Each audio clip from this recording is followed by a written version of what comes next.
जय माताजी दोस्तों, स्वागत है तमारू कीकू रेसिपी में। तो आज આપણે પ્રીમિક્સ માંથી ગુલાબજાંબુ બનાવીશું। જે બજારમાં પેકેટમાં મળતું હોય છે પ્રીમિક્સ, તેમાંથી આપણે ગુલાબજાંબુ બનાવીશું। તો આજે આપણે આ પ્રીમિક્સમાંથી ગુલાબજાંબુ બનાવવાના છીએ। જે રેડીમેડ આવા પેકેટ મળતા હોય છે બજારમાં, તેમાંથી આપણે ગુલાબજાંબુ બનાવવાના છીએ। તો આ રેડીમેડ ગુલાબજાંબુ બનાવતા હોઈએ તો ક્યારેક ગુલાબજાંબુ એકદમ પોચા બની જતા હોય છે। तो आज આપણે एकदम परफेक्ट गुलाबजांबू बने तेवी रीतना આપણે गुलाबजांबू बनावीशुं। तो तेना माटे आ पेकेट लीधेला छे 2, तेने આપણે बाउल में लई लईशुं। कोई पण किराणानी दुकाने मळी जाय छे गुलाबजांबूना पेकेट। આપણે તેને આવી રીતના બાઉલમાં લઈ લઈશું। तो हवे आपणे आ गुलाबजांबूना 2 पेकेट लीधेला छे। आ गुलाबजांबूना पेकेटमां मिल्क पाउडर वधारे होय छे, तेनाथी आपणे गुलाबजांबू पोचा बनी जता होय छे। तो आपणे तेमां आ 2 मोटी चमची जेटलो घऊनो लोट एड करी दीधो छे। तमे घऊना लोटनी जग्याए मैदो पण लई शको छो। थोड़ो घऊनो लोट उमेरवाथी गुलाबजांबूने एकदम बाइंडिंग मळशे अने गुलाबजांबू आपणा एकदम सरस बनशे। लोट एड करवाथी आपणा गुलाबजांबू एकदम सरस बनशे।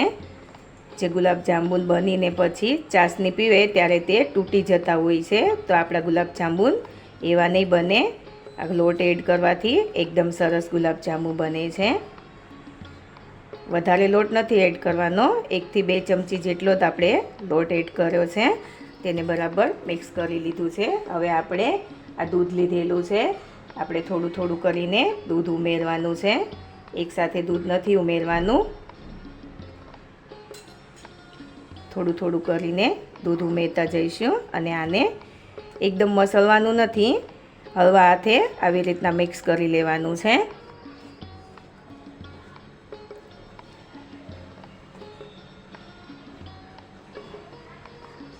થોડું થોડું દૂધ લઈશું આપણે અને મિક્સ કરતા જઈશું। तो आपणे लोट मिक्स करी लीधो छे अने आवी रीतना लोट बांधी लीधो छे। एकदम सॉफ्ट एवो लोट बांध्यो छे आपणे, एकदम थोड़ो ढीलो राखवानो छे आने। अने तमे जोई शको छो आपणे दूध लीधेलुं हतुं तेमांथी थोड़ुंक दूध बच्युं छे, एटले आपणे 2 मोटी चमची जेटलुं दूधनो उपयोग कर्यो छे। हवे आपणे आने ढांकीने 10 मिनिट माटे सेट थवा दईशुं।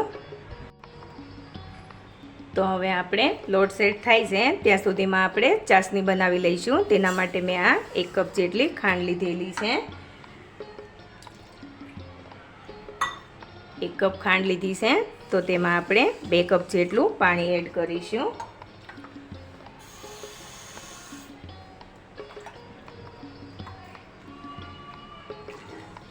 बे कप जेटलुं पाणी एड करीशुं अने आपणे तेने गरम करी लईशुं।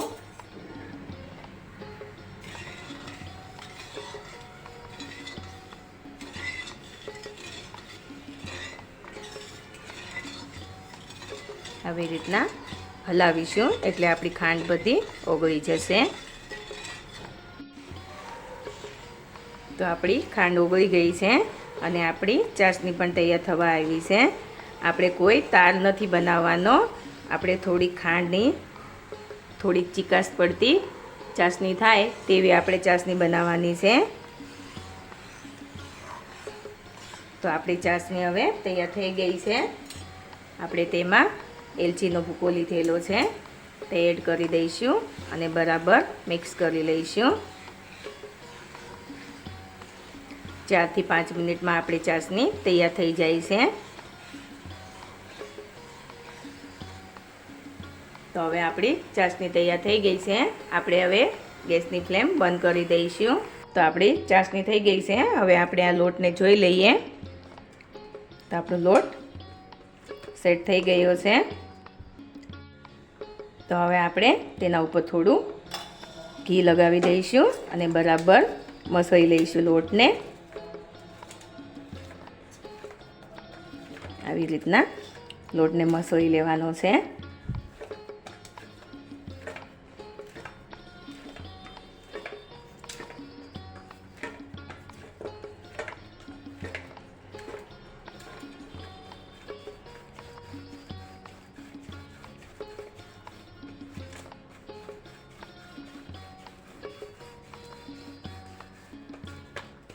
તો તમે જોઈ શકો છો એકદમ સરસ આપણો લોટ થઈ ગયો છે.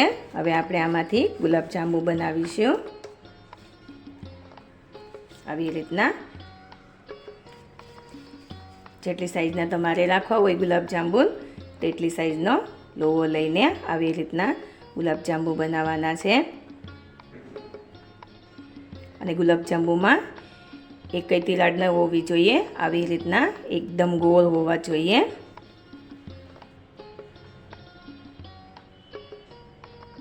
તો તમે જોઈ શકો છો સરસ આપણું ગુલાબજાંબુ બની ગયું છે. આવી રીતના આપણે બધા જ ગુલાબજાંબુ બનાવી લઈશું. પહેલાં થોડો આવી રીતના વજન દઈને લોટને થોડો બે હાથની વચ્ચે રાખીને મસળી લેવાનો છે. અને પછી તમે આવી રીતના ગોળ બનાવીશો એટલે એકદમ ક્રેક વગરના આપણા ગુલાબજાંબુ તૈયાર થશે. એકેય સાઈડથી ફાટે નહીં તેવા આપણા ગુલાબજાંબુ બનશે. આવી રીતના આપણે બધા ગુલાબજાંબુ બનાવી લઈશું.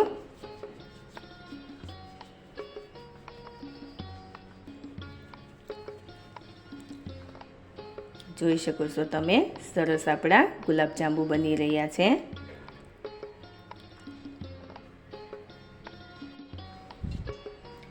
તો જોઈ શકો છો આપણે બધા ગુલાબજાંબુ બનાવી લીધા છે. આપણા 20 થી 22 નંગ જેટલા ગુલાબજાંબુ બન્યા છે. હવે આપણે આ ગુલાબજાંબુને તળી લઈશું. તો હવે આપણું તેલ ગરમ થઈ ગયું છે. આપણે તેમાં ગુલાબજાંબુ તળી લઈશું.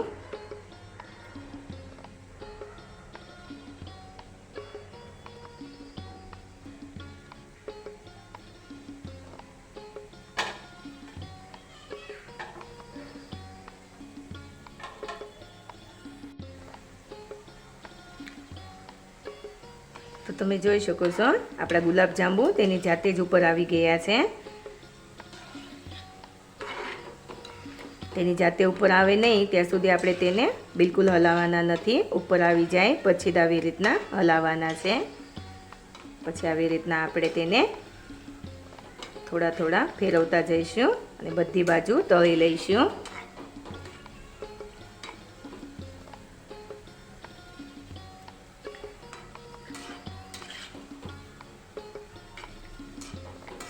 ગેસની ફ્લેમ સ્લો રાખવાની છે, નહીંતર આપણા ગુલાબજાંબુ અંદરથી કાચા રહી જશે અને ઉપરથી બળી જશે. એટલે આપણે ગેસ એકદમ ધીમો રાખવાનો છે.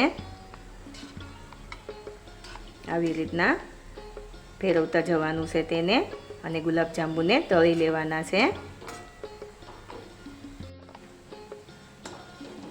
તો જોઈ શકો છો આપણા ગુલાબજાંબુનો સરસ કલર આવી ગયો છે. ધીમા તાપે આપણે 5 થી 7 મિનિટ સુધી તળાવવા દીધા છે. તો સરસ કલર આવી ગયો છે અને આપણા ગુલાબજાંબુ ફૂલી પણ ગયા છે. અને તમે જોઈ શકો છો એક પણ ગુલાબજાંબુ આપણું ફાટ્યું નથી. તો હવે આપણે તેને પ્લેટમાં લઈ લઈશું અને આવી રીતના બીજા ગુલાબજાંબુ તળી લઈશું. તો હવે આપણે બીજા ગુલાબજાંબુ પણ તળી લઈશું.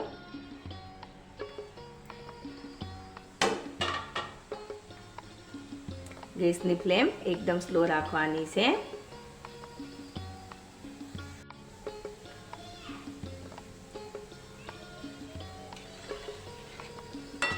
હવે આપણે તેને હલાવી લઈશું. આવી રીતના જ ગુલાબજાંબુને તળવાના છે.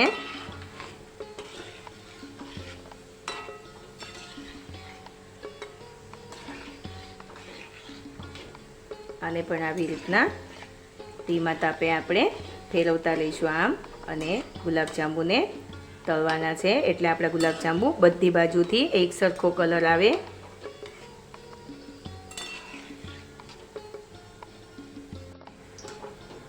તો જોઈ શકો છો આપણા ગુલાબજાંબુમાં સરસ એવો કલર આવી ગયો છે.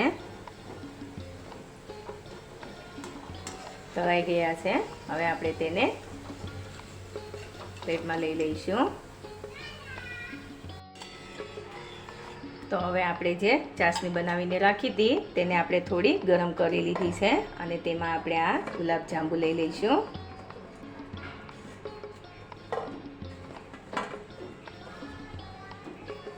આવી રીતના બધા ગુલાબજાંબુ આપણે ચાસણીમાં મૂકી દઈશું.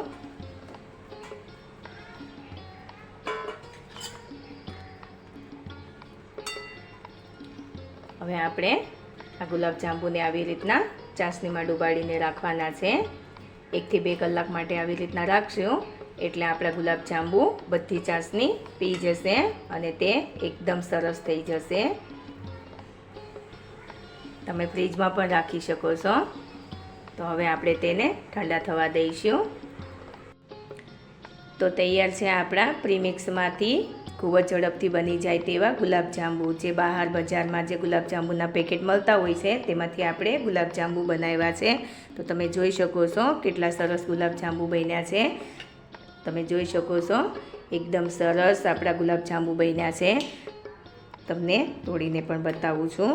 જોઈ શકો છો સરસ એવા આપણા ગુલાબજાંબુ બન્યા છે.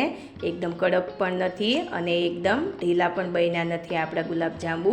ક્યારેક એવું થતું હોય છે કે ગુલાબજાંબુ એકદમ પોચા બની જતા હોય છે અને ક્યારેક અંદર ચાસણી પણ નથી જતી, એવા કડક બની જાય છે. તો આવી રીતના તમે ગુલાબજાંબુ બનાવશો તો એકદમ સરસ બનશે. તો તમે પણ આવી રીતના ગુલાબજાંબુ ઘરે આસાનીથી બનાવી શકો છો. ને મારી ચેનલને લાઈક કરજો, શેર કરજો અને સબસ્ક્રાઈબ જરૂરથી કરજો.